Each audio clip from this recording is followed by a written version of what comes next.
Friends, welcome to all my YouTube channel Study India. स्वागत है दोस्तों आप सभी का मेरे यूट्यूब चैनल स्टडी इंडिया में। तो दोस्तों आज हम बात करेंगे इतिहास हिस्ट्री की। वो हम भारत की हिस्ट्री की बात करेंगे, भारत के इतिहास के बारे में जानेंगे। पूरा बेसिक लेवल से डीप लेवल से पूरा हाई लेवल तक जाएंगे। तो दोस्तों बिना देर किए हुए चलिए अब हम स्टार्ट करते हैं वीडियो को। जो हम आज बात करेंगे, आज जो हमारा लेक्चर होगा वो फर्स्ट होगा हिस्ट्री के लिए। आज हमारा हिस्ट्री का जो है लेक्चर फर्स्ट होगा और इतिहास, भारत का इतिहास आज हम पढ़ेंगे। इसका मोस्ट इम्पोर्टेंट पॉइंट से पढ़ेंगे, इसको देखेंगे। तो दोस्तों यदि आप मेरे चैनल पर पहली बार आए तो चैनल को सब्सक्राइब कर दिएगा और बेल आइकन को दबा दीजिएगा ताकि कोई भी वीडियो हम पोस्ट करें तो आपके पास नोटिफिकेशन आ जाए। और दोस्तों वीडियो को लाइक कर दीजिएगा और दोस्तों के पास शेयर कर दीजिएगा। तो चलिए दोस्तों बिना देर किए हुए अब हम स्टार्ट करते हैं। चलिए दोस्तों आइए अब हम स्टार्ट करेंगे। आज जो हम बात करेंगे वो हिस्ट्री की। हिस्ट्री यानी कि इतिहास। तो दोस्तों ये जो हमारा हिस्ट्री है इसमें हम भारत के इतिहास की बात करेंगे। इसमें जो हम बात करेंगे वो भारत के इतिहास की। और दोस्तों ये जो हम पूरा बेसिक लेवल से हाई लेवल तक जाएंगे, आप थोड़ा सा वीडियो को धैर्य से देखिएगा, वीडियो को लास्ट तक देखिएगा तब पता चलेगा पूरी डिटेल्स।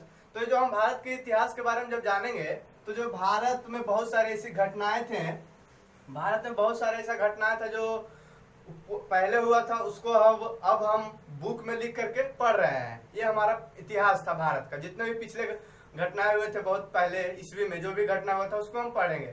तो दोस्तों सबसे पहले जो भारत का नाम है वो आपको पता ही है कि भारत को 4 नाम से जाना जाता है।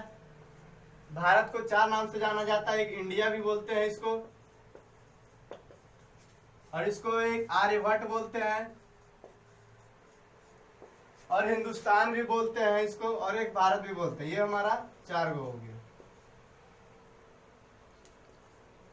तो दोस्तों ये जो भारत है हमारा, इंडिया है, उसको हम 4 नाम से जानते हैं।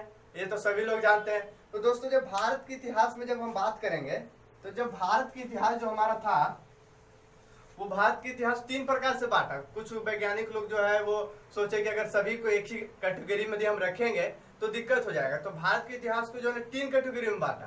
तो जब भारत के इतिहास को जो 3 कैटेगरी में बांटा तो उसके बारे में जब हम जानेंगे तो हमारा पहला जो होगा, भारत का इतिहास 3 कैटेगरी में बांटा, जिसको बोलेंगे, पहला को हम बोलेंगे प्राचीन भारत यानी कि प्राचीन इतिहास जिसको बोल सकते हैं। भारत के इतिहास को 3 भाग में बांटा। एक प्राचीन भारत के रूप में बांटा, और एक मध्यकालीन और एक मॉडर्न।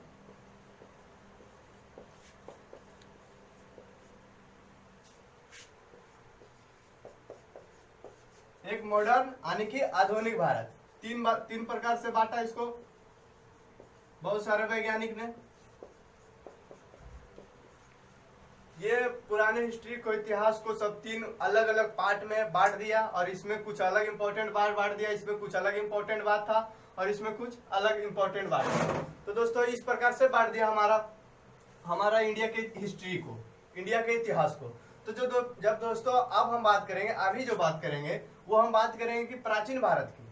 भारत में जितने भी घटनाएं हुए थे पिछले में, उसमें जो बांटा था 3 प्रकार से, बहुत सारे वैज्ञानिक नया पुस्तक लिखने वाले जो भी राइटर थे, उस 3 प्रकार से जो बांटा, उसमें जब हम पहला भी बात करेंगे इस वीडियो में, वो हमारा होगा प्राचीन भारत। तो दोस्तों आइए अब हम इसके बारे में जानेंगे कि प्राचीन भारत कहाँ से कैसे क्या चला। हम पूरा डिटेल्स आपको जानकारी देंगे प्राचीन भारत के बारे में। चलिए आइए। तो आइए दोस्तों, जो अब हम बात करेंगे वो प्राचीन भारत के क्या स्रोत से, प्राचीन भारतीय इतिहास के स्रोत क्या थे वो हम बात करेंगे। पहले जो प्राचीन भारत में हमारा हेडिंग होगा वो प्राचीन भारत होगा, और इसमें जो इसका स्रोत था, प्राचीन भारत का जो स्रोत था वो क्या था, वो किस प्रकार से बांटा गया था प्राचीन भारत के स्रोत को। तो दोस्तों इसका जो जानकारी है प्राचीन भारत के स्रोत को, प्राचीन भारतीय इतिहास के स्रोत की जानकारी जो है, प्राचीन भारत इतिहास के स्रोत की जो जानकारी है वो मुख्यतः 4 प्रकार से दिया जाता था। प्राचीन भारत के, दोस्तों आपको क्लास में ही सारा चीज याद कर लेना है। प्राचीन भारत के इतिहास जो है, प्राचीन भारत के इतिहास के जो स्रोत था उसको 4 प्रकार से हम मुख्यतः जानेंगे। उसको हम 4 प्रकार से जानेंगे प्राचीन भारत के इतिहास को। तो दोस्तों जो पहला था वो पहला हमारा धर्म ग्रंथ था, यानी कि ये जो हमारा ग्रंथ से रिलेटेड था वो भी धर्म ग्रंथ, धर्म के ग्रंथ से रिलेटेड था। ये जो हमारा 4 प्रकार था, इसका जो स्रोत था, 4 प्रकार के स्रोत है इसको जानने के लिए। तो पहला था धार्मिक ग्रंथ, और दूसरा जो होगा वो दूसरा ऐतिहासिक ग्रंथ।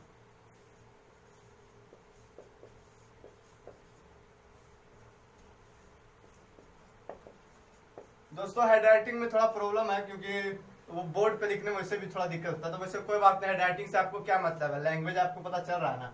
तो दोस्तों जो हमारा दूसरा था वो ऐतिहासिक ग्रंथ था, दूसरा ऐतिहासिक ग्रंथ, इसके बारे में जानेंगे, इसके बारे में सारे चीज के बारे में जानेंगे। और तीसरा जो था विदेशियों का विवरण था, इसका जो स्रोत था वो 4 प्रकार से था, बार बार बोल रहे हैं 4 प्रकार से। इसके प्राचीन भारत के प्राचीन भारतीय इतिहास की जो स्रोत था मुख्यतः वो 4 प्रकार से था। एक धर्म ग्रंथ, एक ऐतिहासिक ग्रंथ, और एक विदेशियों का एक जो था विदेशियों के बारे में विवरण था।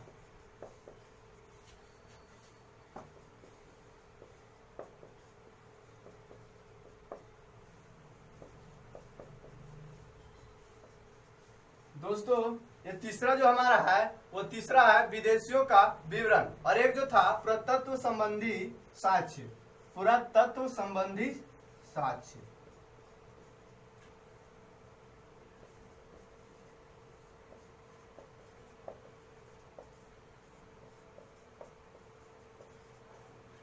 तो दोस्तों ये 4 जो था हमारा मुख्य स्रोत था भारतीय इतिहास, प्राचीन भारत के इतिहास के स्रोत का।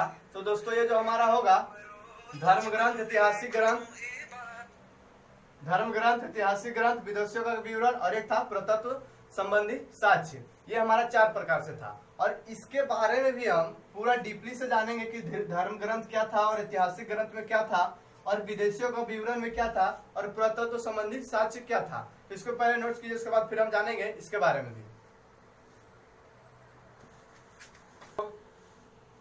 चलिए दोस्तों, आज जो हम बात करेंगे वो हम बात करेंगे, अभी हम बात करते हैं चार मुख्य ऐसा स्रोत था भारतीय इतिहास का, जो जिसके बारे में जानकारी दिए थे हम। प्राचीन भारत का इतिहास के जो 4 गो स्रोत था वो था धर्म ग्रंथ था, और एक ऐतिहासिक ग्रंथ था, और एक विदेशियों का विवरण था, और एक जो था पुरातत्व संबंधी साक्ष्य था। तो दोस्तों हम देखेंगे कि धर्म ग्रंथ और ऐतिहासिक ग्रंथ में जो संबंध है वो धर्म ग्रंथ और ऐतिहासिक ग्रंथ की जब बात करेंगे हम,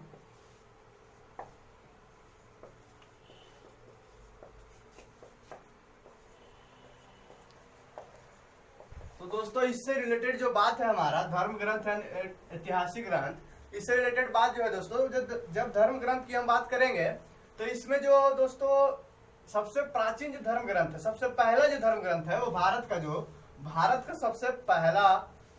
सबसे पहला धर्म ग्रंथ है वो है वेद। ये जो वेद है ये पहला धर्म ग्रंथ है, उसके बाद बहुत सारे ग्रंथ लिखे गए हैं, उसकी हम चर्चा बाद में करेंगे। लेकिन ये जो हमारा पहला धर्म ग्रंथ है वो वेद है, और इसका जो लेखक था, इसको जो लिखने वाला था वो महर्षि कृष्ण, इसका जो लेखक था वो महर्षि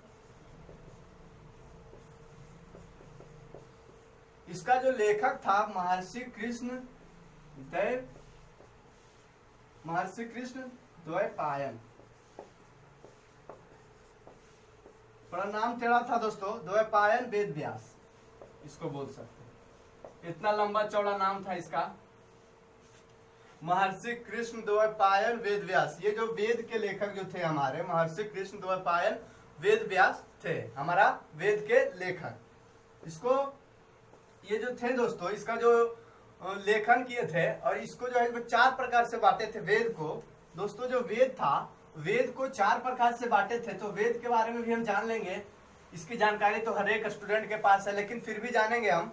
जब वेद को बांटा था वो 4 प्रकार से बांटा था, इसको वेद को 4 प्रकार से बांटा था। जो पहला था वो ऋग्वेद, पहला क्या था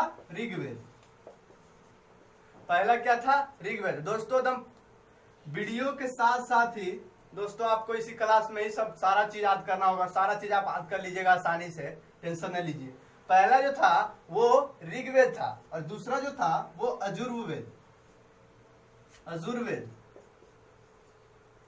और तीसरा जो था वो सामवेद, और चौथा जो था अथर्ववेद।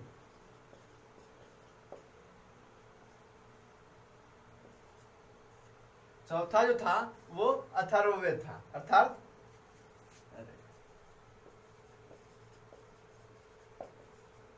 ये हमारा चौथा था।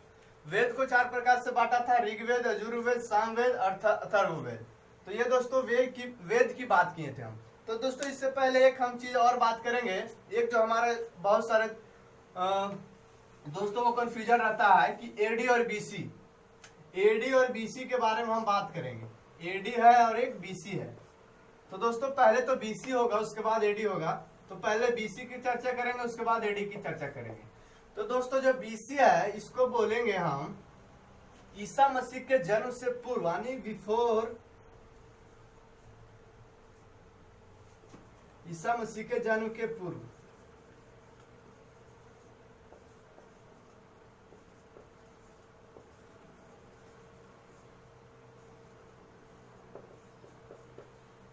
यानी कि बिफोर द जन्म ऑफ जेसस क्रिस्ट, यानी जेसस जो क्रिस्ट थे, ईसाई के जो धर्म गुरु थे वो जेसस क्रिस्ट, उसके जन्म से पूर्व जितने भी ईस्वी है, उसके जन्म से पूर्व जितने भी ईस्वी है उसको बोलेंगे हम बीसी में काउंट करेंगे। यानी कि बीसी मतलब ईसा के जन्म से पूर्व, ये हमारा बीसी हो गया, यानी कि ईस्वी पूर्व। बीसी को हम ईस्वी पूर्व भी बोल सकते हैं। तो ये दोस्तों हमारा बीसी जो है ईसा मसीह के जेसस क्रिस्टस के जन्म से पहले की जितने भी सन है उसको ईस्वी बोलेंगे। अब दोस्तों जब जो भी इसमें ईस्वी जो भी ईसा पूर्व में आया था, जो भी साल आया था, जो भी वर्ष आया था, उसका जो काउंटिंग है वो उल्टा होता था। यानी कि उल्टा, यानी कि 100 है, यदि मान के चलते 100 है तो इसका यदि 100 में इसका जन्म हुआ तो इसका मृत्यु जो है वो 25 में होगा, यानी उल्टी होगा। हम लोग का है कि 25 में यदि जैसे मान के चलते 2010 में बॉर्न हुआ तो इसको हम 2030 में या 40 जो भी उसमें डेट हुआ, तो इसमें बढ़ते क्रम में होता था। लेकिन बीसी में जो है वो घटते क्रम में होता था, यानी कि उसका जो ईस्वी है वो घटते जाता था। जैसे दोस्तों जैसे एग्जाम्पल यदि हम लेंगे तो एग्जाम्पल में जो हमारा था वो गौतम बुद्ध का जो जन्म था वो 563 ईस्वी में हुआ था। गौतम बुद्ध का जन्म 563 ईस्वी में हुआ था, लेकिन जो इसका जो मौत था, गौतम बुद्ध का जन्म 563 ईस्वी में, इसका मौत जो था वो 482 ईस्वी में इसकी मृत्यु हो गई थी। ये हमारा दोस्तों गौतम बुद्ध के बारे में जानकारी था। 483 में, 563 में इसका जन्म हुआ था, गौतम बुद्ध का 563 में जन्म हुआ था और 483 में इसका मृत्यु हो गया था। तो दोस्तों इसको जब आप देखिएगा तो ये घटते क्रम में जा रहा है, यानी ऐसा नहीं है कि जन्म इसमें हुआ मृत्यु इसमें हुआ। जन्म हुआ हमारा 563 में, यानी ईस्वी ज्यादा है, और ईस्वी पूर्व इसको बोलेंगे हम, ईस्वी नहीं बोल सकते हैं इसको, ईस्वी पूर्व बोलेंगे क्योंकि बीसी है, उसका जन्म जो ईसा मसीह के जन्म से पहले हुआ था। और 463 जो बीसी बोलेंगे हम, इसमें इसकी मृत्यु हुई थी, यानी घटते क्रम में हुआ था। जब हम एडी की बात करेंगे तो एडी के बोलेंगे आफ्टर, एडी की जब बात करेंगे हम आफ्टर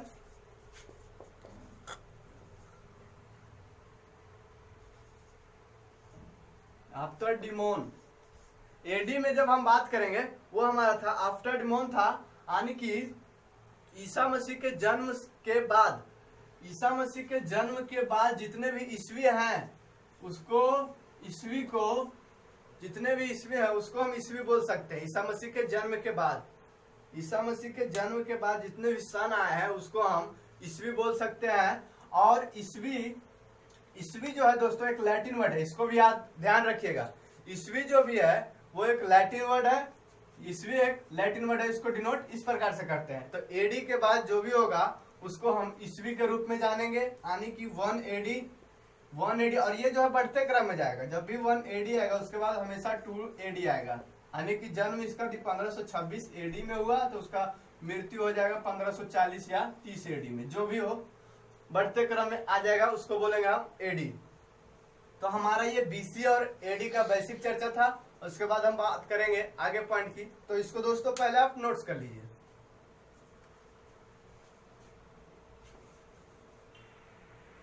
चलिए दोस्तों, जो हम बात किए थे वेद की, चार वेद की हम बात किए थे, उसमें हम पहला वेद जो है वो ऋग्वेद है।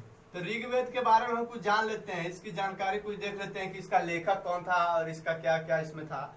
तो दोस्तों जो ऋग्वेद है वो हमारा ऋचाओं का क्रमबद्ध ज्ञान को बोलेंगे ऋग्वेद। ऋचाओं का क्रमबद्ध यानी बढ़ते क्रम में, जैसे ऋचाओं का क्रमबद्ध ज्ञान को, जो हमारा ऋचा उसका क्रमबद्ध ज्ञान जिससे हमको मिलता है उसको बोलेंगे ऋग्वेद। ऋग्वेद जो बोलेंगे वो ऋचाओं का क्रमबद्ध ज्ञान जो है वो हमारा ऋग्वेद कहलाता है। और दोस्तों इसमें जो है वो 10 गो टोटली जो है वो 10 गो मंडल होते हैं।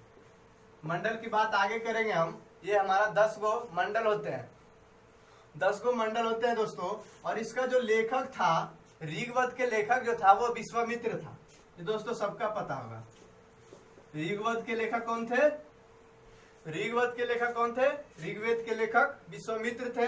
और ये जो है ऋचाओं का क्रमबद्ध, दोस्तों आपको एग्जाम में आ सकता है, ऋचाओं का क्रमबद्ध ज्ञान को क्या कर सकते हैं? तो ऋचाओं का क्रमबद्ध ज्ञान को हम ऋग्वेद कहेंगे। और इसमें जो है इसका जो लेखक थे, उस लिखने वाले थे, वो इसका लेखक विश्वामित्र थे।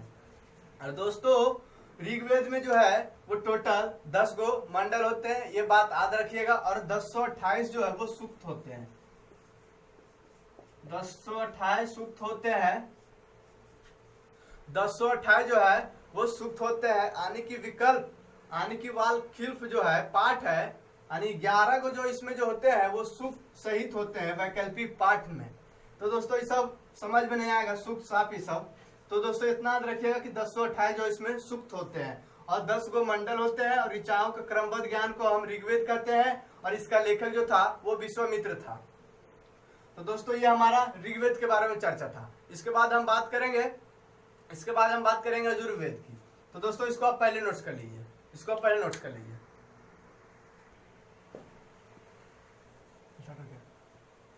दोस्तों जो ऋग्वेद में था 10 गो मंडल था। इसमें कुछ मंडल जो है वो एग्जाम में पूछे जाते हैं, तो उसको हम देख लेंगे। तो ये जो मंडल है वो तीसरा मंडल जो है 10 मंडल है, उसमें जो तीसरा मंडल है इसमें जो है गायत्री मंत्र का उल्लेख किया गया। दोस्तों ये जो हमारा गायत्री मंत्र जो सूर्य देवता को समर्पित सावित्री था, उसमें जो है वो गायत्री मंत्र की बात किया गया है। मंडल नंबर तीसरा में ऋग्वेद का मंडल जो तीसरा है उसमें गायत्री मंत्र का बात किया गया है। और दोस्तों इसका जो 8वां इसमें एक क्वेश्चन और बनता है कि 8वां जो मंडल था इसका 8वां मंडल के हस्तलिख जो हाथ से लिखा हुआ था, 8वां मंडल में जो हाथ से लिखा ऋचा था उसको बोलते हैं खिल, यानी कि खिल बोलते हैं। खिल इसको थोड़ा याद रखिएगा। 8वां मंडल की जब बात करेगा, इसमें जो 8वां मंडल था वो जो अपने हाथ से लिखा हुआ ऋचा था। ऋचाओं अभी बताए थे कि ऋचाओं का क्रमबद्ध ज्ञान को हम ऋग्वेद कहते हैं। तो जो 8वां मंडल में ऋचा था, जो ऋचा लिखा था उसको बोलते हैं खिल। उस ऋचाओं को बोलते हैं खिल। हम खिल इसको थोड़ा ध्यान में रखिएगा। और दोस्तों इसका जो 9वां जो मंडल था, इसमें जो 9वां मंडल था वो इसमें जो 9वां मंडल है उसमें सोम देवता का उल्लेख किया गया। दोस्तों ये सब क्वेश्चन पूछे जाते हैं। इसका जो 9वां मंडल था उसमें सोम देवता का उल्लेख किया जाता है। ये हमारा एक क्वेश्चन ये बन गया, एक क्वेश्चन है। दोस्तों फिर से देखिएगा, इसका जो ऋग्वेद में 10 मंडल था उसमें तीसरा मंडल की चर्चा और 8वां 9वां मंडल की चर्चा जो है वो काफी चर्चा में आया है। वो काफी बार एग्जाम में पूछे जाते थे। जो तीसरा मंडल है उसमें जो है गायत्री मंत्र का उल्लेख किया गया था। और 8वां जो मंडल था इसमें जो लिखा था, इसमें जो ऋचा लिखा था उसमें इस ऋचा को खिल बोलते हैं। 8वां मंडल का जो ऋचा था जो लिखा था उसको बोलेंगे खिल। और उसके बाद जो 9वां मंडल था, 9वां मंडल में जो है वो सोम देवता का उल्लेख किया गया था 9वां मंडल में। और दोस्तों इसी में है जाति, जिसे बोलते हैं हम लोग ठेठ हिंदी में, जाति का निर्धारण इसी में किया गया था। और इसमें जो जाति का उल्लेख किया गया था वो 4 प्रकार से उल्लेख किया था। एक ब्राह्मण, एक क्षत्रिय, एक वैश्य, एक शूद्र। एक था ब्राह्मण, एक था क्षत्रिय,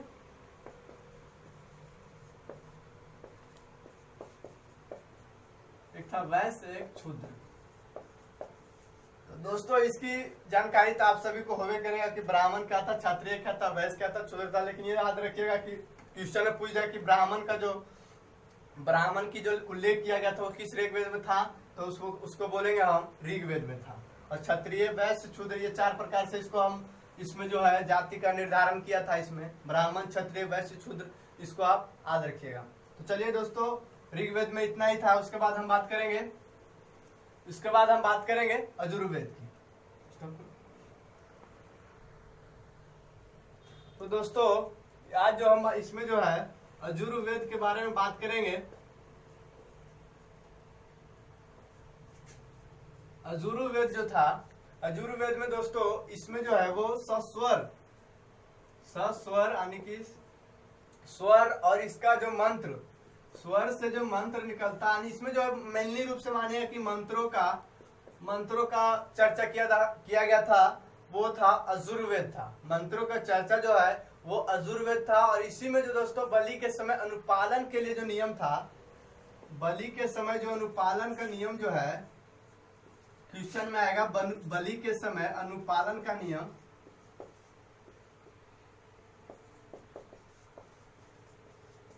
बलि के समय अनुपालन का जो नियम जो है वो इसी में यजुर्वेद में इसी में रिलेटेड था, यजुर्वेद से ही रिलेटेड था। यानी कि बलु इसको ही हम बोलते हैं यजुर्वेद। सस्वर में मंत्रों का जो उल्लेख किया था उसको ही हम यजुर्वेद बोलेंगे। और जो बलि का अनुपालन का नियम था उसका भी हम यजुर्वेद बोल सकते हैं। और दोस्तों ये जो है एक ऐसा वेद है, यही एक ऐसा वेद है जिसमें जो है गध और पद यानी गधांश भी और पदांश दोनों की चर्चा किया गया था। बाकी दोनों में किसी में नहीं होता है, लेकिन ये जो वेद है इसमें गध और पद दोनों की बात किया गया है। ये बात थोड़ा इंपॉर्टेंट है, इसको थोड़ा ध्यान रखिएगा। यजुर्वेद में गध और पद दोनों की बात किया गया था। और इसका जो पाठक यानी इसको जो पढ़ने वाला है उसको बोलते हैं अर्ध, इसको बोलेंगे अधर्वयु। इसके पाठक यानी इसके जो रीडिंग जिसको बोलते हैं, जिसको पढ़ने वाले बोल सकते हैं, जैसे साइंस के पढ़ने वाले को साइंटिस्ट बोल सकते हैं, उसी प्रकार से ये यजुर्वेद के जो पाठक पढ़ने वाले होंगे, पाठक जो होंगे उसको बोलेंगे अधर्वयु। अधवर्यु। थोड़ा नाम उल्टा पुल्टा टेढ़ा सीधा कोई बात नहीं, इसको आप देखिए ध्यान में रखिएगा। ये हमारा इसको यजुर्वेद के पाठक को बोल सकते हैं ये। और इसमें जो है वो गध पद की चर्चा किया गया था। बाकी वैसा वेद है जिसमें गध पद की चर्चा नहीं है। और इसमें जो है सस्वर मंत्रों का जो है सस्वर मंत्र का क्रम को हम बोलेंगे यजुर्वेद। और बलि अनुपालन का जो नियम था, नियम का जो संकलन था, उसको जो है बलि यानी जो बलि वो काटने वाला होता है, जिसका कोई भी किसी आदमी का जो बलि चढ़ता है वो वाला है, उसमें यजुर्वेद का वही अनुपालन के नियम जो है वही यजुर्वेद कहलाता है। दोस्तों ये था हमारा जानकारी यजुर्वेद के बारे में। और इसके बाद हम देखेंगे कि अथर्ववेद क्या था। दोस्तों सामवेद अथर्ववेद बाद में बात करेंगे। सामवेद का पहले बात कर लेते हैं। इसमें क्या है, इसका जो दोस्तों ये साम जो लिखा है, साम का जो शाब्दिक अर्थ ही होता है गान। गान माने कि गाना वाला, गायक जिसको बोल सकते हैं, संगीत जिसको बोल सकते हैं। सामवेद में जो है साम का अर्थ होता है गान।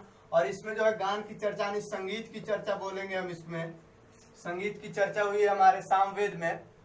और इसका जो पढ़ने वाले होते हैं यानी पाठक होते हैं उसको बोलेंगे हम उद्रात्री। सामवेद के पाठक को बोलेंगे उद्रात्री। और अभी हम बात किए थे पीछे यजुर्वेद के पाठक था अधर्वयु। याद रखिएगा अधर्वयु ये हमारा यजुर्वेद का पाठक था। और ये हमारा सामवेद का पाठक है उद्रात्री। तो इसकी बात इसमें पीछे हम कर चुके थे। तो दोस्तों ये जो सामवेद था वो सामवेद का साम का यार शाब्दिक अर्थ होता है गान यानी कि संगीत। इसमें जो इसका जो है इस सती में सामवेद में जो है वो भारत का जो संगीत है इसका जनक कहा जाएगा सामवेद। यानी कि इसमें जो भारत में जो संगीत आया था वो सामवेद में इसका चर्चा किया गया है, भारतीय संगीत को।